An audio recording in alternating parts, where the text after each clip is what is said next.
Assalamualaikum warahmatullahi wabarakatuh. Waalaikumsalam warahmatullahi wabarakatuh. Halo Sobat OBP, balik lagi sama kita berdua di OBP, obrolan pohon. Pohonnya gede banget belakang. Ini kok kayak ada undak-undakan, kayak ada panggung macam kayak di kolam renang. Apakah kita Bisa jadi panggung? Kita tadi maunya di atas, tapi kok kayaknya spotting. Terlalu jadi spotlight di kalangan sekitar karena kita take videonya di ruang terbuka hijau. Di mana itu? Nah, lihat aja nanti kalau jalan-jalan ke RTH, tebak-tebak RTH kita ya. Kasih video lokasi nanti ya. Oh, aduh. Kayaknya di sini deh OBP kemarin shoot videonya. Ya, sahabat OBP, kalau ini masih bulan Ramadan ya, dan ada beberapa fikih yang terkait di bulan Ramadan. Nah, ini salah satunya kita ambil dari salah satu tabloid, yaitu Tablet Media Umat, Tanya Jawab bersama Kiai Haji Sidik Aljawi. Jadi ini rubrik yang udah lama banget nggak muncul. Ini muncul lagi dan itu adalah soal jawab. Jadi ada pertanyaan. Tanya jawab terakhir kita apa ya, Bu Diana? Aduh, buka perukunan. Lupa. Rasanya itu ya tentang aurat di depan. Oh ya, benar itu steknya. Oh iya, ternyata ada tuh filmnya ya, sudah. Udah rilis. Udah nonton sahabat? Saya jadi belum. Gak usah gitu. Saya nonton cuplikan belum jadi film, baru lihat di Instagramnya beliau aja. Jadi ya udahlah, udah terbahas. Oke. Dan ini ada pertanyaan itu gini ya, orang yang sakit gitu ya di bulan puasa gitu ya. Orang yang disuntik vaksin meningitis puasanya batal atau tidak gitu. Intinya kalau pas kita puasa disuntik itu batal atau tidak. Nah, pertanyaannya itu. Pengobatannya dengan suntik harusnya. Nah, gimana nih? Jadi memang sebelumnya dijelaskan dulu ya macam-macam suntikan. Jadi ditinjau dari segi saluran atau rute untuk zat yang disuntikan ke dalam tubuh. Oke. Jadi yang pertama ada suntikan yang melalui kulit. Jadi misalnya suntikan insulin. Nah, yang kedua ada suntikan melalui otot. Nah, misal suntikan antihistamin, obat anti reaksi alergi. Seperti biduran dan suntikan vaksinasi. Ini orang kesehatan tahu aja ya. Yang ketiga, suntikan melalui pembuluh darah atau intravena. Misalnya suntikan anti nyeri, ya, suntikan vitamin, termasuk juga infus. Nah, itu macam-macam suntikan tadi ya, jenis salurannya. Kemudian adapun batal atau tidaknya seseorang itu hukumnya dirinci dalam dua hal gitu ya. Yang pertama, suntikan melalui kulit. Yang pertama tadi dan melalui otot tadi, dia tidak membatalkan puasa. Demikian itu dari ulama kontemporer ya, yang mereka sepakat dan itu tidak ada khilafiyah untuk hal itu. Jadi nggak membatalkan puasa.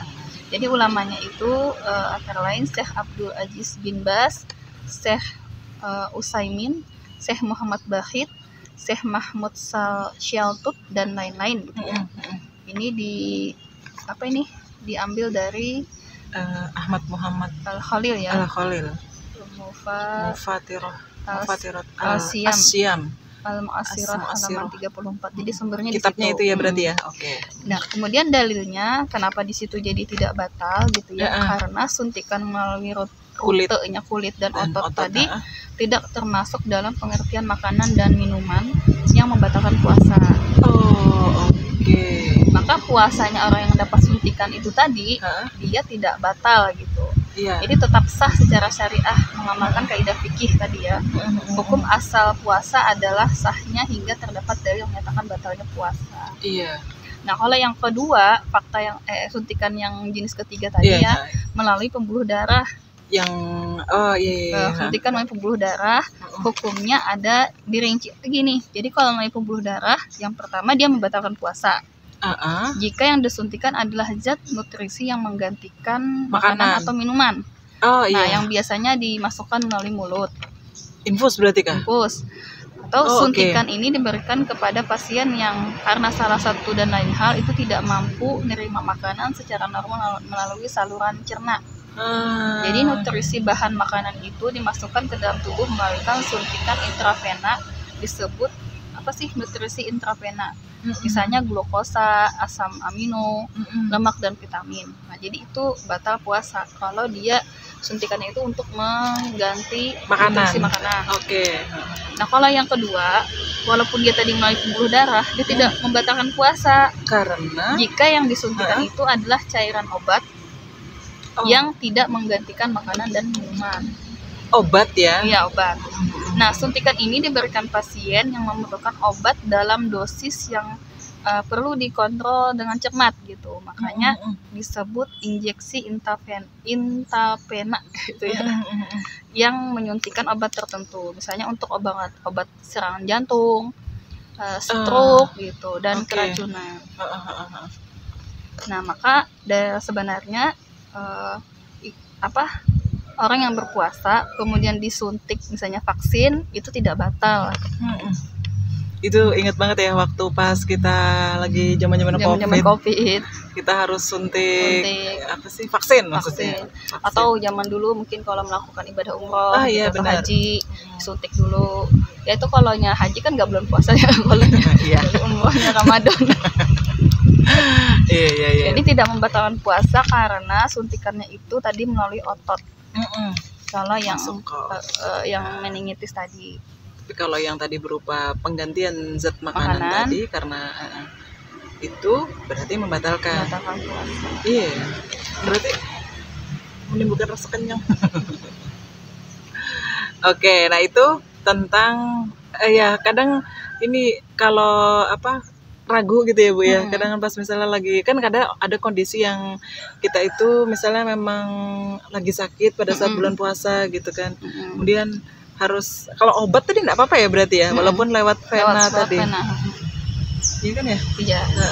Kalau obat enggak apa-apa. Oh iya, obat. Aduh enggak mau, padahal kan kondisinya itu ini pernah dengar gak ada rukhsah gitu loh. Jadi enggak apa ya? Islam itu enggak kayak apa sih, saklek gitu. Pokoknya puasa bahkan ada yang rukhsah misalnya ibu hamil, kemudian ibu menyusui, kemudian kalau orang yang sakit sedang di perjalanan. Nah, musafir itu ada rukhsahnya. Berarti kan tidak ada ya istilah Islam itu mempersulit umatnya. Harus puasa misalnya tanpa melihat kondisi tertentu ya. Kadang kan memang ada orang nggak kuat kayak Budian ya, fisiknya mungkin pas hamil dia nggak kuat, menyusui nggak kuat. Dan Islam itu sudah memberikan keringanan. Hanya saja kan memang akan ada konsekuensi lainnya ya. Iya, diganti pada hari yang lain. Gitu. Jadi semangat puasanya buat sahabat OBP semuanya, dan jika memang ada hal-hal yang tadi terkait sama suntik menyuntik tadi, dan ini pas bulan Ramadan gimana nih? Iya. Wah, itu berarti sudah clear. Mudah-mudahan dari video tanya jawab di tablet media umat asuhan Kiai Haji Siddiq Aljawi ini bisa membantu sahabat OBP semuanya untuk senantiasa melaksanakan ibadah puasanya secara maksimal. Baik, terima kasih sudah menyaksikan episode kali ini. Sampai jumpa di episode berikutnya. Saya Dian Anjarwati. Siapin. Undur diri. Assalamualaikum warahmatullahi wabarakatuh. Waalaikumsalam.